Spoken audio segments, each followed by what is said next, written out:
y is directly proportional to the square of x. When y is 24, x is 2. Find the value of y when x is 4. So we've got y is directly proportional to the square of x. So I've got x and I've got the square of x.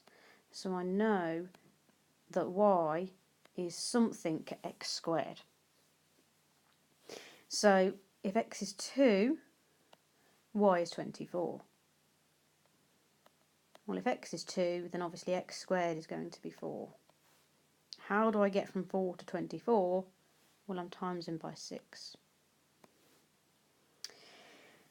Find the value of y when x is 4. Well, x squared is then going to be 16, and then I need to times by 6. Just following my table. 16 times 6 is 96. So my equation there would have been y is 6x squared, and my final answer is 96. The value of y when x is 4 is 96.